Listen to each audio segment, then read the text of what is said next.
Hey, everybody. Thanks for joining us for another episode of Don't F***ing Shrink. This month, we are talking to influencers turn impactors, or maybe the opposite, right? Impactors turn influencers. And I think it's really impactful that when someone has a message that's really true to themselves and really true to their story that can affect the world, we have to give platform to that.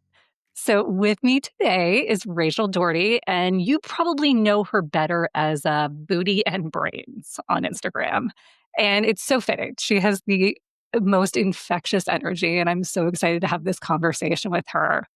But Rachel's story is probably like a lot of influencers, is she had a platform, and then she realized that life brought her this really big truth and message. And she used that to really, really put a stamp on her footprint and her legacy. Hey, Rachel, how are you? Hi, Daphne. I'm wonderful. Thank you for having me. I'm so glad you're here. Now, Rachel, I just loved, and I picked up that she doesn't mind just being a little bit silly. And I think that is also in my wheelhouse of how I love to communicate with people. I love truth bombs. I love hard truths. But if you can do it with a silly voice or a really fun, digestible way to eat some of these things, I think it hits harder. What do you think? Absolutely hits harder. I agree. And just like one minor correction, I did not have a platform before any of this. This is how I built my platform. That's amazing. Even more so. Yeah. And so it speaks to the silliness, right? So so we can get more into my story, but I wanted to speak about Alzheimer's prevention. And initially when I started, I was like, okay, I really want to, there's something really big here with brain health and with fitness. And I didn't really know how to talk about it. And so I started an Instagram account with, 10 followers, my friends. And I was just kind of playing around, I don't know, am I a fitness person? And just am I making fitness content? What am I doing here? And it wasn't until I got really clear. I'm in my head, I thought no one wanted to hear about brain health. In my head, I'm like, no one cares. I was like, what's going to sell is fitness. And so I have to talk about that. And I felt this weird, bizarro pressure. And none of that felt right, creating content around that. And so I was like, you know what? I'm going to speak to me, who I need. I'm going to speak to a me that I needed years ago. And so I started speaking to the sons and daughters and loved ones of people with Alzheimer's. And it was the second that I got very clear on who and why I'm showing up, that my platform was created from there. And it was also with silliness, because Alzheimer's is clearly a very sad story. And I'm not the only Alzheimer's influencer out there. There are other people talking about this, lots of other people, but also that's not what I think what can get people's attention. And it's not like I was, silliness is a huge part of my personality. I can't hide that. And so Thank you. Thank you. Yeah, we need that.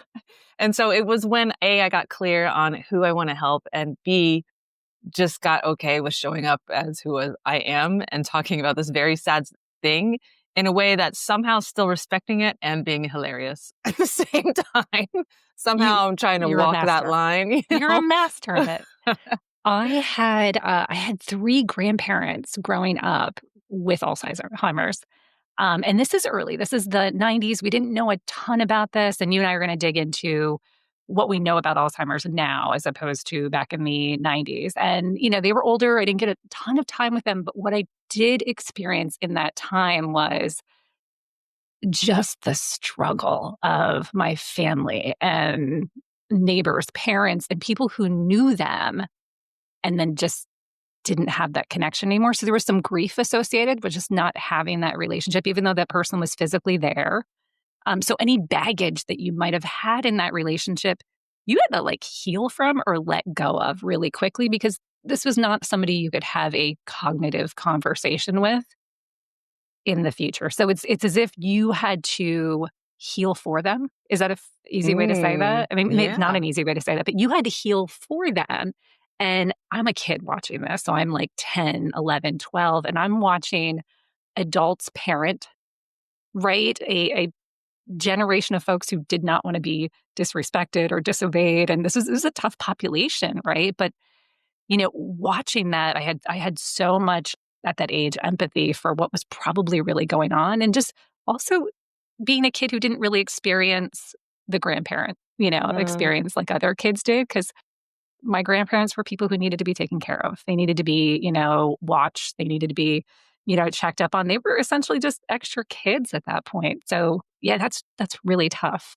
yeah, I think that speaks to something that I eventually want to start talking about more is I had a complicated relationship with my mom, I'll just say that, and so I think a lot of people in our generation Yeah. can relate, and Yeah. I think we as parents are getting better and better. Like, my kids' experience of me being a mom and, their dad is amazing. Not to toot my own horn, but, like, Immaculate. not Immaculate. like, Yeah. clearly Yeah. I'm a perfect mom. No, but, like, each generation gets better, right? My mom was better than her mom, but she like, we all get Right. so but it was a complicated relationship, and so now it comes time to caretake for a person that you have a complicated relationship with, and it's a lot. It's a lot to navigate, and you have to it's all the work is you're not gonna work it out with them, all the past-ish that's not you're not never gonna work it out, not never, but at least in my experience with my mother, she was never gonna give me the healing that I needed from her, so it was always I had to do it Yep. within. Yep. You were never going to hear that. You're never going to hear whatever it is that Whatever was it is that I missing. needed to hear, I'm not gonna be given that, and now I have to caretake on top of it and parent my mom and after years of, yeah, being a parentified child and, it's a Right? complicated Yeah. situation, very complicated. You were just doing it with so much grace. And I know that at this point, mom has passed, unfortunately, right? And she lost that struggle. Like, I think the way that you can speak in both ways, probably in that moment, but also now recognizing that people are struggling with Mhm. that situation, that your humor is so refreshing. And because it's no different than, watching a influencer who is parenting a toddler in some ways, that where they need that levity. They need somebody to say, "This is really tough, but you can't live in that trench. You've got to come out and, like, see the bigger view and come back in order to be effective," right? Absolutely. And I think a huge piece of that too is communicating it in a way that's light enough and actionable enough. Yeah. And because I deeply understand being in the trenches and overwhelmed with small kids and aging parents and um, uh, an intensive caretaking situation, and I deeply empathize. And it's the only reason I'm able to show up online is that she's no longer here, and so I have more space to do this. But I deeply empathize with those who, when life is really heavy, when life is really really heavy, but you also care, but you feel like it's just too much to even start. So what are ways that I can help bring a little levity and like bite-sized actionable pieces, when life already feels like too much. It is a support so many people need right now. I also think it's really incredible that you have also took that as a pivot, right? Where you are giving people this view to step back and say, okay, this feels really heavy, but here's a little bit of levity, here's a little bit of perspective. But you've also pivoted in the way that now you are, from a fitness perspective, like, really empowering people to say, this doesn't have to be the only option. This is not a sentence, right? Like, all the things that you can do now in your 30s, 40s, 50s to improve your brain health. And God, exercise is such a great medicine. And there's just so many things. Can you speak to that? Yes, absolutely. It's hugely impactful for clearly your body, your mental health, and your brain health. And the actions that we take or don't take now in midlife and beyond affect the future, right? And so I think many, if not most of us, maybe not most of us know about the connection to brain health, but most of us know that exercise is good, right? But the question is, why aren't we doing it? Why aren't we doing it? And maybe it's easy for me to this is the lens I put on it, but Hmm. life is hard and life has been hard for me for a while, for quite a few years. And so I think it's really, really important to make it accessible, to break down the barrier to entry. And I had a real light bulb moment when I was visiting some family last year And a family member of mine was saying, she has such a mental block on exercise that she won't even go for a walk around the block. It's too much of Yeah. it's like this mental block that she has. And Okay. I can understand. And somehow that just like sparks something. I'm like, how do we break down this barrier to entry? Yeah. Because I think a lot more people now are hearing resistance training, strength training. We need to be lifting weights and all these things. And I think Overwhelming. I think it's Yeah. very easy to have these images conjured in your head of powerlifting and gym bros. And that can feel really, Because it uh, almost feels like an exclusive community. Like, I don't exactly, know enough. I don't want to or be just like too embarrassed. overwhelming, Yes. or yeah, it's intimidating or anything like that. I'm like, so just giving people, I'm like, did you know you could just keep a dumbbell in your house and just do Yeah. stuff with it? Just like Yeah. doing Part my of it's just best the to, education. Yeah. yeah, just showing people that this can be approachable and it doesn't have to be so hard and scary.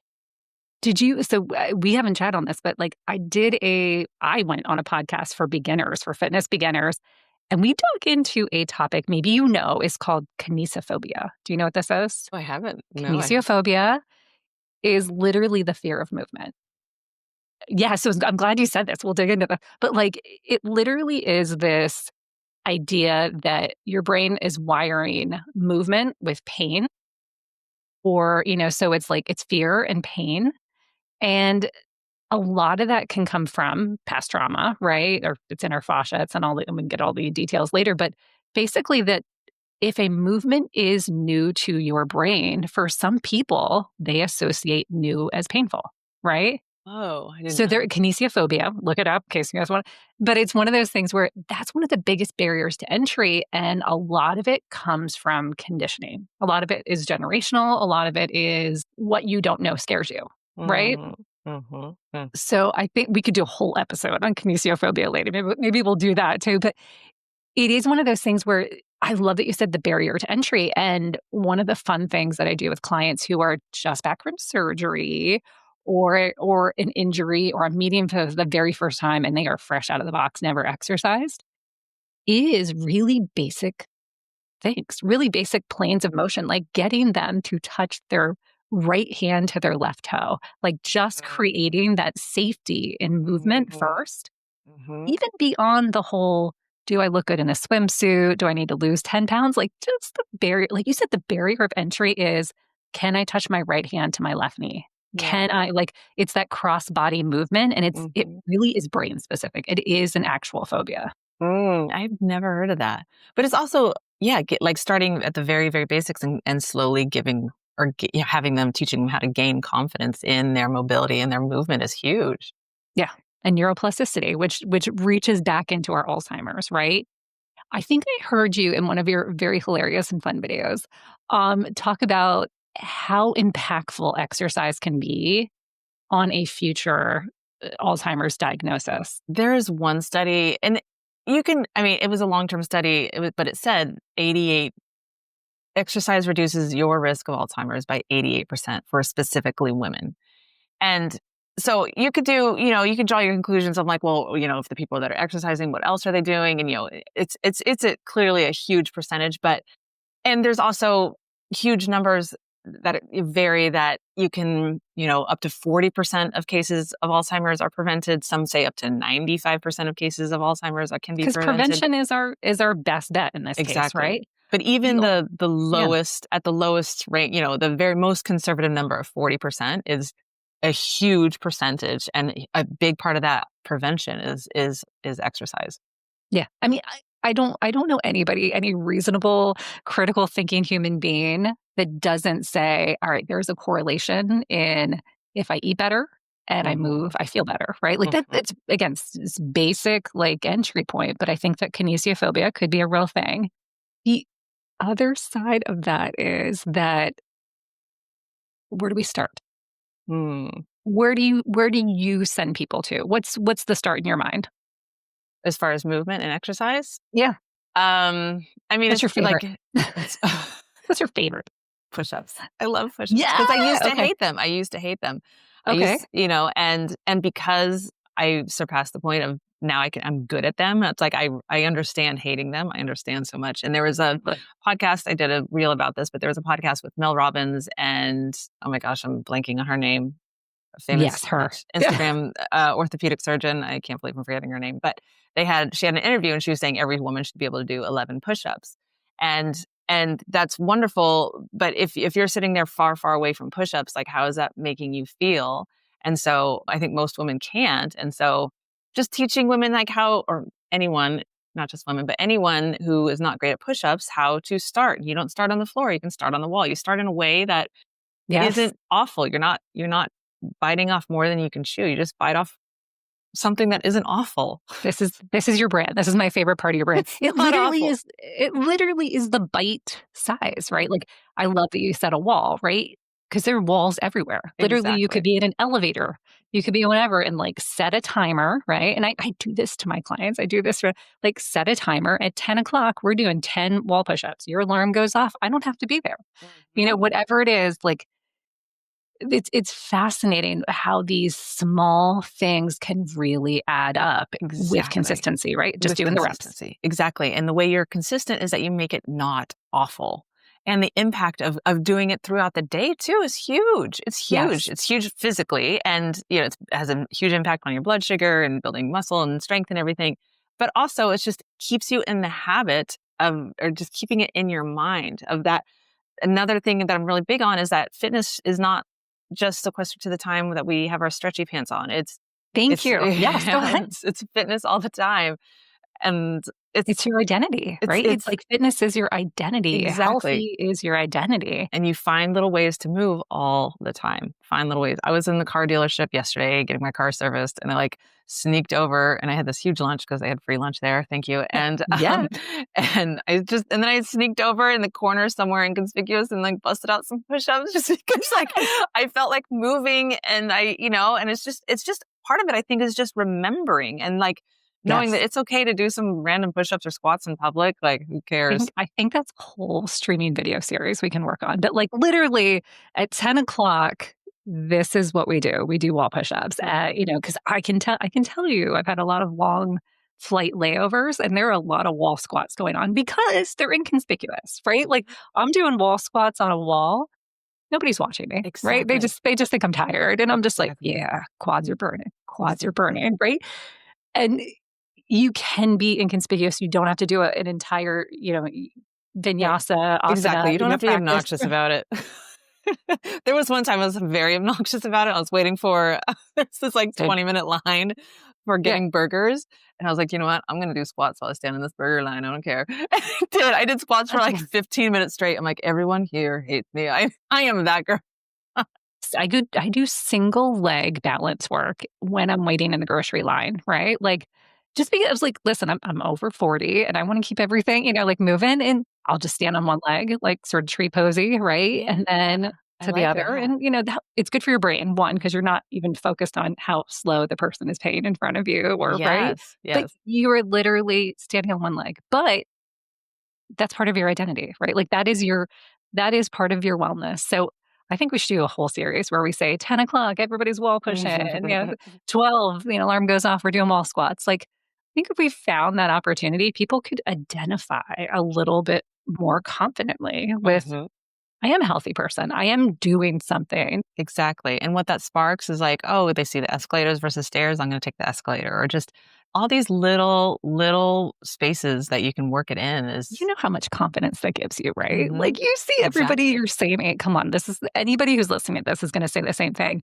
If they are taking the stairs and watching other people take the escalator, like, yeah, that's right. I got Yeah. this, right? So at Yeah. any age, that boost of confidence is like 10 seconds away because you walk the stairs, that sort of thing. It's probably the only place ego has value in my mind, Mm. but like, it's like, watch this. Yeah. Yeah. It feels good. Yeah. It does. It really does feel good. So I think having a routine is huge, right? Because it's all about repetitions. I know there was a study that came out that if you take a 20-minute walk after any meal, right? So put an extra 20 minutes in. And again, like you said, it doesn't have to be in your stretchy pants. You can Mhm. just do a walk. You are, I think they said 50% more effective in your metabolism of that meal, right? So, like, you were just, right? Walk for 20 minutes. Go to lunch today, but walk to lunch, right? Like that sort Exactly. of thing.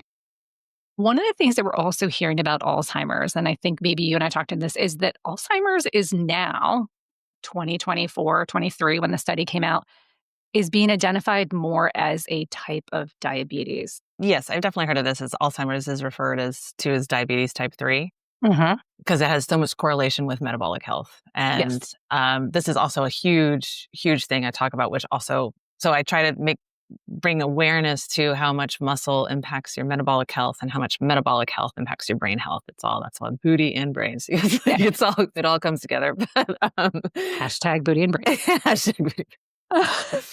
I think it's one of those things where sometimes we're so fixated on diet, we're so fixated on exercise, and we have to get it all right. We have to be perfect about all of it. But the truth is, we can eat less sugar. And another episode, another time, we can talk about how sugar-free products are actually not beneficial for your brain. Everybody who thinks that they're cheating the system by eating sugar-free, you're really just eating chemicals. Okay, so just eat less, right? I had somebody the other day was like, "Oh, I'm going to use Splenda." I'm like, "Why?" Yeah. As if they were impressing me with their choice, or Sweet and Low, or do they still make Sweet and Low? I don't know. Yeah, I think they But do. like, instead of aspartame, right? We're now calling it amino sugar, just so Mm, everybody knows that too. We changed the name on it because I it's didn't more know that. marketable. We all know that Amino it sugar. causes cancer, so now we call it amino sugar or amino sweet. Is that what it is? Amino sweet. Oh, I have not heard So this. check your labels. Ugh.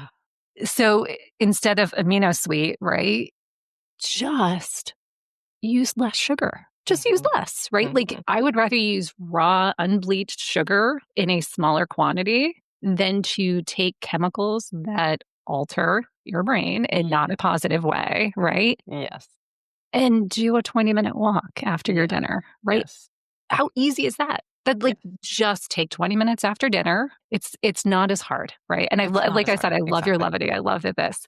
Did you also see this just came out, I think yesterday or today, the Washington Post did a story, and it was mostly about senior athletes. So I hope that you and I are in that category in our 80s. I'm sure we will be. Mhm. Do our next Ironman. But it was a story that basically really gave premise to letting you know on the spectrum of where you are, right? And how functional you are in your body and things like that. So the story is that they tracked these athletes and they were doing testing for people in their later years, in their 60s, 70s, 80s. There were two tests that they came up with that seemed to really give way to somebody's health and wellness. Have you heard about this? I have not heard this. So the two tests, and I hope you go into the Post, Washington Post today or in this week, there's two tests where one is a sit to stand. Mhm. So you're sitting in a chair with handles, right? And you are doing sit stand for a Mhm. set amount of time. And based on your speed is where you fall in that, not fall, that's a terrible, it's where you Choice are food. in that spectrum. Surprise, surprise, right? For some people, that's one of the biggest tasks and one of the biggest precursor for some of the health concerns we have later in life. A lot of falls happen, a lot of things, and that's bone health too. But a lot of Mhm. these accidents happen in the bathroom because we've lost the ability to sit stand with sustainability, with that muscle strength. Exactly. So why I'm saying this, and the other test we'll dip into, but what you're like, to your point, where if you are just practicing your stand up sit downs, right, during the day, and I don't care if you work at a desk, right, like, Mm, even better, and you're practicing this once a day and you're setting an alarm for 60 seconds or 2 minutes, whatever the test period is, building that strength, right? It doesn't have to be hard. yes. It doesn't And have the to be hard. It doesn't. And the other test is speed walking. Like we said, that walking no matter what after your meal in particular is really beneficial, but walking in general is huge. I think that we always poo-poo walking as like, the thing that the old people do. Like, there's some real wisdom to it, right? Yes, absolutely.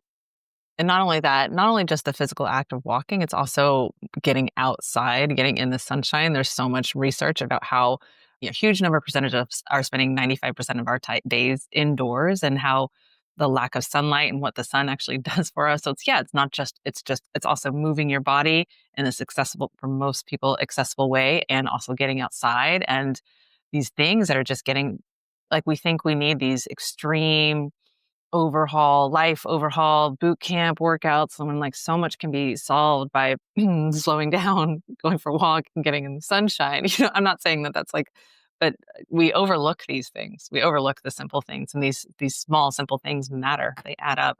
We do. We do. And there was also another piece of that where when you're walking and your brain is processing the outdoors, there is also some cognitive benefits, right? Yes, yes. The trees that like Mm-hmm, everything as you're moving, right? mm-hmm, So you're moving and your brain is having to quickly process, right? mm-hmm.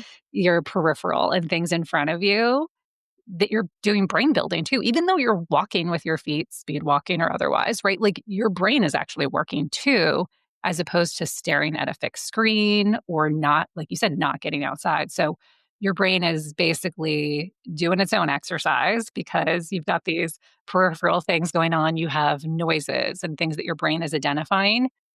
This is brain exercise too. Just being on your feet outside is brain exercise and body exercise. And Yes. also, our nervous system could probably use a good boost here Yes, too. yes, exactly. I'll not do all of it. Yes. It's hugely impactful. I think it's very easy to be dismissive of it.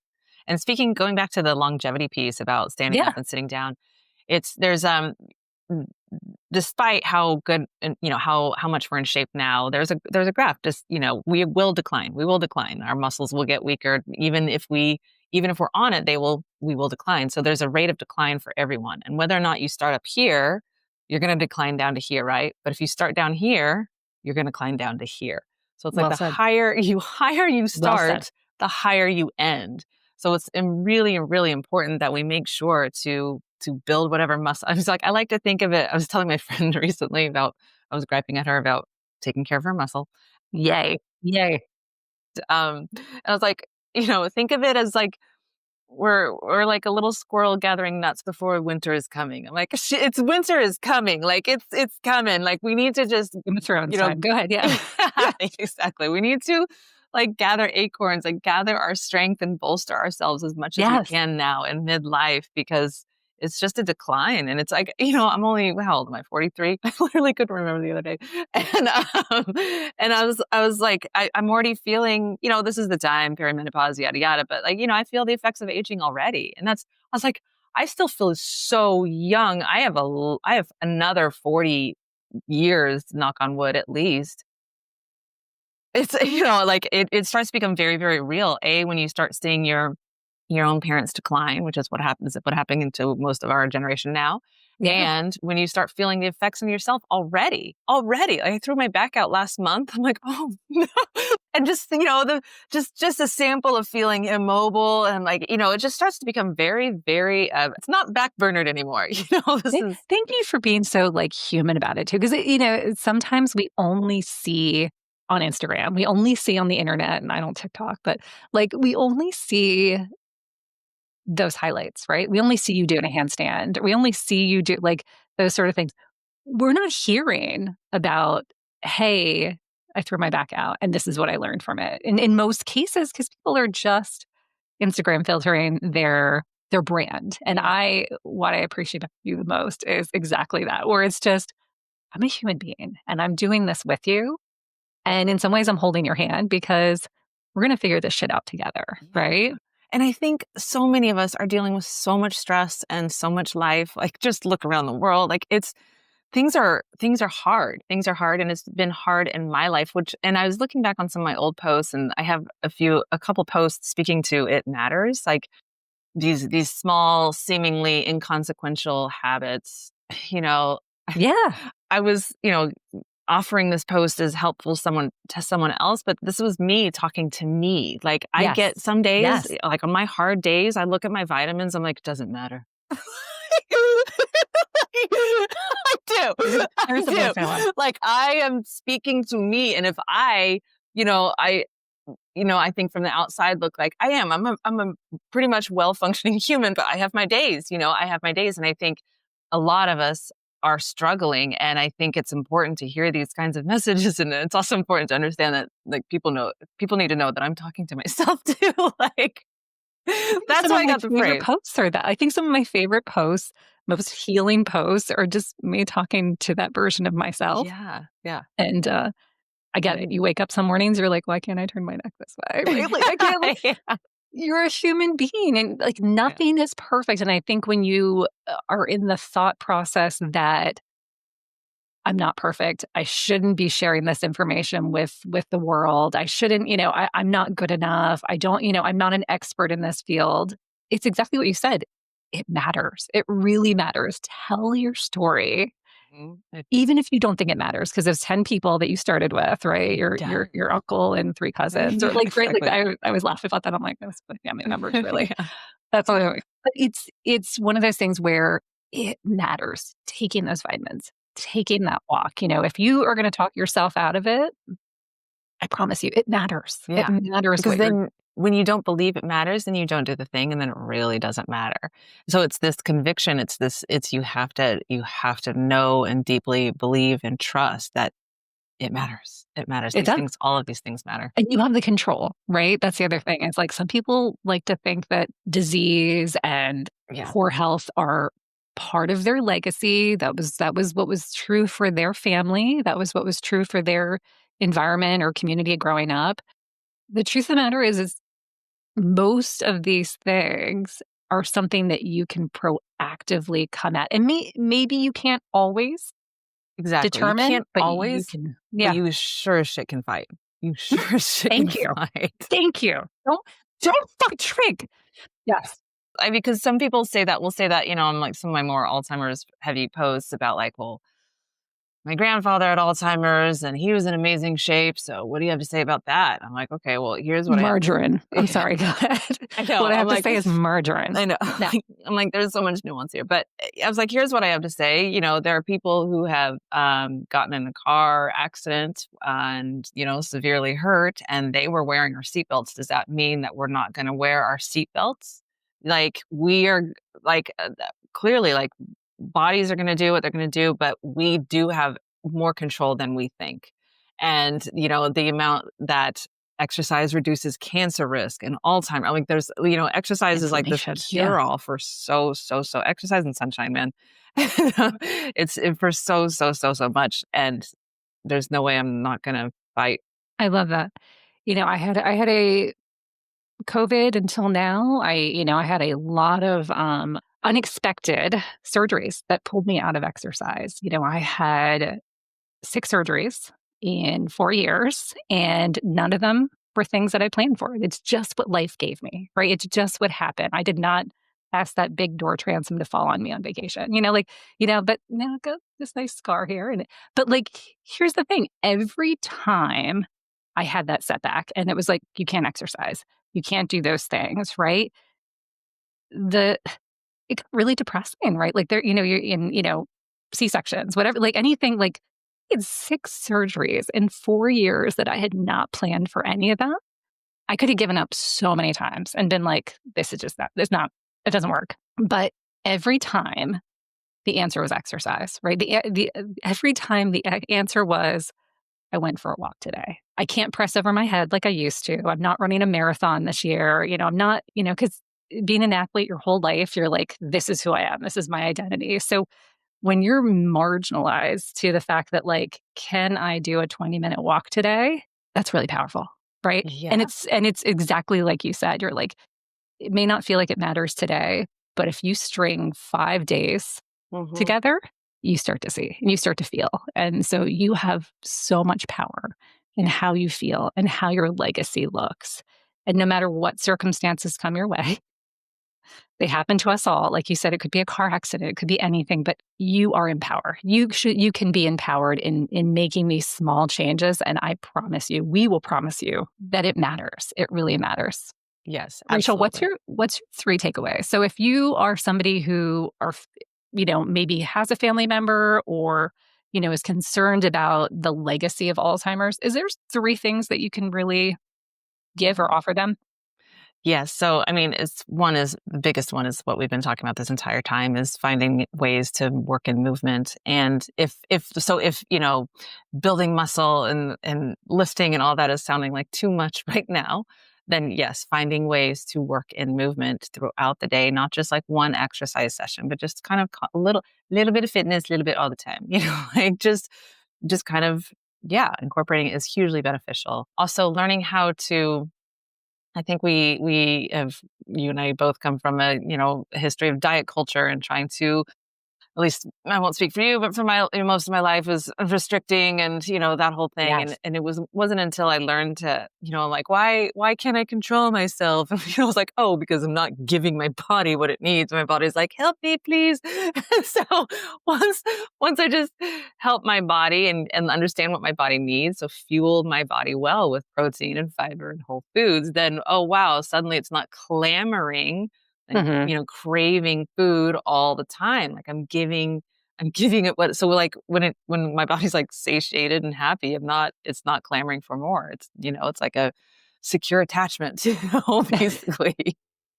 I hate it's hard to say these things because prioritize protein, fiber, and whole foods. I think that's so easy to like in one ear, out the other. So I highly recommend you start with pick one meal, breakfast. Highly recommend starting with breakfast. Eat breakfast and have it be full of 30 grams of protein, and you will feel worlds different. Worlds Start that day different. right. Start that day right. Yeah. Yes. I love that.